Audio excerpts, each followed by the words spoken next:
14. Computers everywhere. When technology learned to disappear, the prediction, what we thought. Long before smartphones and smart homes, a quietly radical idea emerged.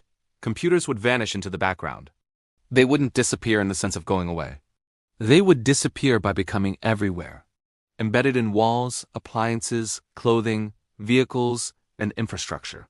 Invisible, ambient, taken for granted. People wouldn't use computers anymore. They would live inside environments shaped by computation. This vision was not about faster machines or better interfaces. It was about a fundamental shift in how technology related to daily life. Computers would stop demanding attention and start supporting activities seamlessly, without announcing themselves. In this future, computing wouldn't feel like technology at all, it would feel like reality. Why this prediction made sense in 1999? To understand why ubiquitous computing felt plausible, even inevitable, you have to remember how conspicuous computers still were at the end of the 1990s. In 1999, computers were bulky, visible objects. They lived on desks or in dedicated rooms. Interaction was explicit. Sit down, log in, work. Technology announced itself constantly through screens, keyboards, and cables. And yet miniaturization was already accelerating. Chips were shrinking. Sensors were becoming cheaper. Wireless networking was emerging. Embedded systems already existed in cars, appliances, and industrial equipment, just not yet connected or intelligent. From that vantage point, it wasn't hard to imagine the next step. If computation could be made small enough and cheap enough, why wouldn't it be embedded everywhere? This idea also resonated with the emotional climate of the era. The late 1990s were filled with confidence that technology would mature gracefully. Early computers were clunky because they were young.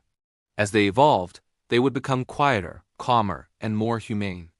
For younger readers today, it's important to stress how intentional this vision was. Ubiquitous computing wasn't about gadgets, it was about reducing friction. Technology would serve without shouting, it would recede rather than dominate. In a hopeful millennium mood, that sounded like progress done right. Who said it, and where? The intellectual foundation of this prediction came from Mark Weiser, a researcher at Xerox PARC, who articulated the concept of ubiquitous computing in a series of papers between 1991 and 1996. Weiser argued that the most profound technologies are those that disappear. He believed that computing should move away from the foreground, screens and interfaces, and into the background, where it could support human activity without demanding constant interaction. His work was not speculative fantasy. It was grounded in prototypes and research environments. PARC had already demonstrated many ideas that would later define modern computing. When Weiser described a world saturated with computation, it was taken seriously. By the late 1990s, his ideas had permeated academic and industry thinking. The question wasn't if computing would become ubiquitous, but how quickly. What actually happened 2000 to 2025? Ubiquitous computing arrived, but not always in the gentle, invisible form originally imagined. By the 2000s, computation spread rapidly into everyday objects. Phones became smart. Cars gained sensors. Homes acquired connected thermostats, lights, cameras, and speakers. Wearables tracked movement and health. Infrastructure quietly collected data. By the 2010s and 2020s, the phrase Internet of Things entered common use. Billions of devices were connected, communicating, sensing, and responding. Computers became embedded in appliances, integrated into cities, woven into logistics and supply chains, present in bodies through medical devices and wearables. In this sense, the prediction was decisively realized. And yet, the experience diverged from the original ideal. Instead of disappearing entirely, many devices demanded attention through notifications, alerts, and updates. The background became noisy. The invisible became intrusive. Still, measured structurally, Weiser's vision came true. Computation is now ambient. It shapes environments continuously. People rely on systems they rarely think about, until they fail. Computers didn't just go everywhere. They became assumptions, verdict, status, realized. Ubiquitous computing is now a defining characteristic of modern life. Computation is embedded throughout homes, cities, vehicles, infrastructure, and personal devices. People no longer go to computers, they live among them. The prediction captured the trajectory with remarkable clarity. Why it played out this way? This prediction succeeded because it aligned with economic and technical reality.